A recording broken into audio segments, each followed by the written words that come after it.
Our lesson today is going to be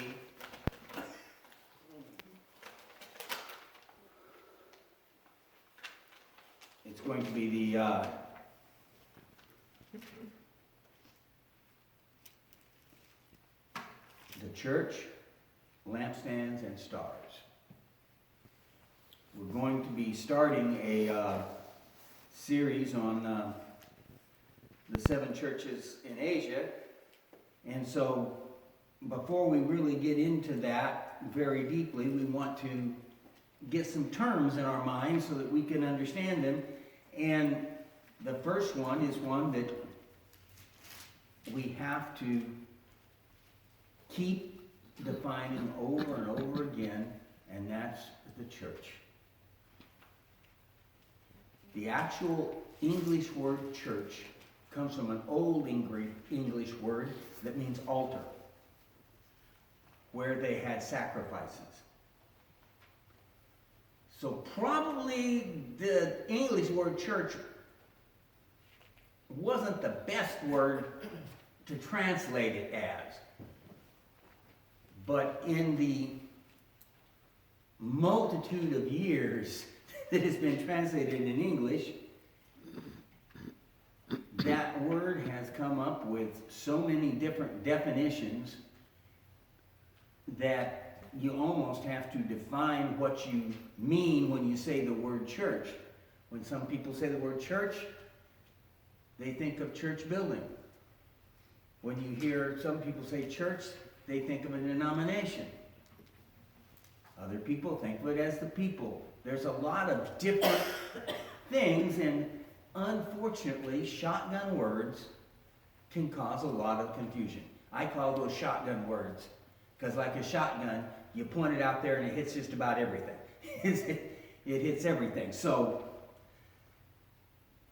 the actual word in Greek is ekklesia, and it has a very specific definition. Now, some people have said, well, it means community. That's how they were using it. Well, you can get that. That's another side benefit of it. But the actual definition is called out of and called into.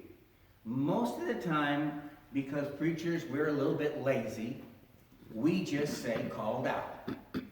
And if you do that, you miss the meaning. There are 2 meanings in the New Testament that the word ekklesia is used for when it refers to what we call the church. And both of them depend entirely upon that meaning.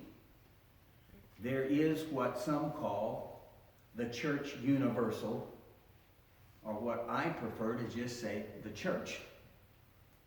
Most of the time I try, when I say the word church, I mean the entire body of the saved.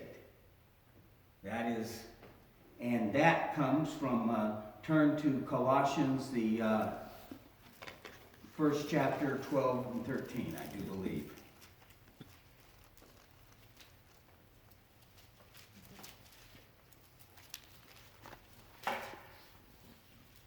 Giving thanks to the Father who has qualified you to share in the inheritance of the saints in light.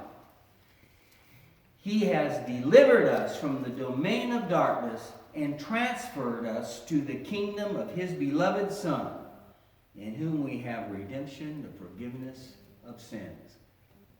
Do you see that picture there? It is, you're here. You're picking up from here, and you're taken over here.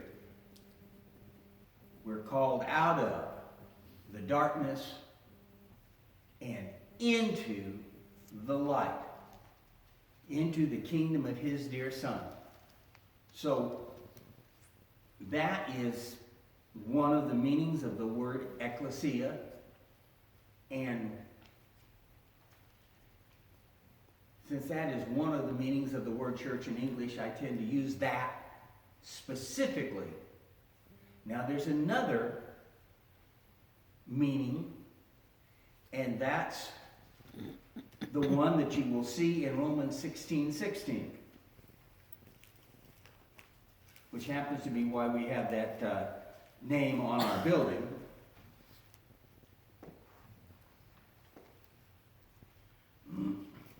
Greet one another with a holy kiss. All the churches of Christ greet you.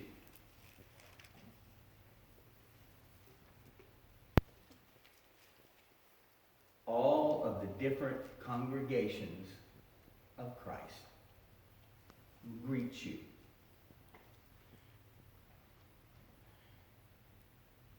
When speaking of the ecclesia being called out of one physical place to another physical place,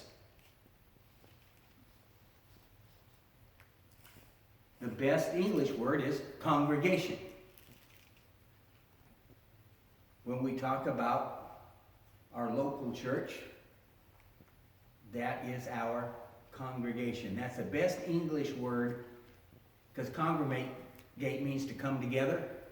Well, to come together, you have to leave someplace and come someplace else. So that actually gets the meaning of the word, that it's the people, the saved people, because you can't be in the church in the congregation sense if you're not talking about people in the church universal sense. It is Christians who are called out of where they live and called together to worship as a family. We're a different ecclesia than the one at Heritage Edition because we were called to a different place. We're in the same church, the universal saved, but we come to different places. Now, we see that word used also in another sense that helps us to understand that in the New Testament it didn't just mean community, it did mean call from one place to another. If you turn to Acts 19:32,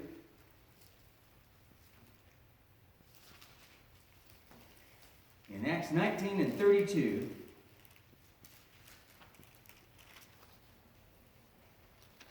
it says, "Now some cried out one thing, some another, for the assembly was in confusion. Most of them did not know why they had come together." This was the crowd that was angry and ends up shouting, "Great is Artemis of the Ephesians." It was a mob. That word for assembly there is ecclesia, because they were called out of their home and called into the street. So that helps us to understand that that is the meaning of the word church. And like I said, you have to understand that it doesn't matter if you're called out of your home and called into an assembly of the church if you're not in the church. That's what makes a congregation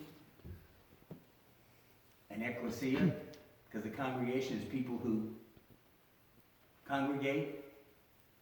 What makes them an ecclesia church is that they are Christians who are called together. Because we can see you can have an ecclesia of non-believers.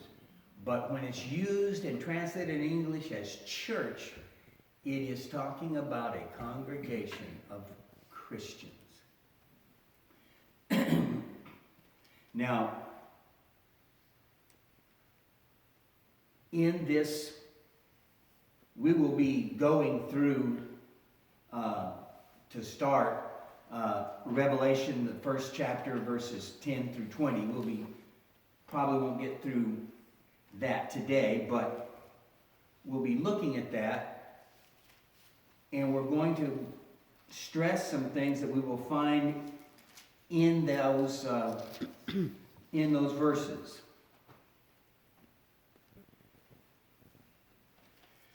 But I'm going to start us out with 10 through 11.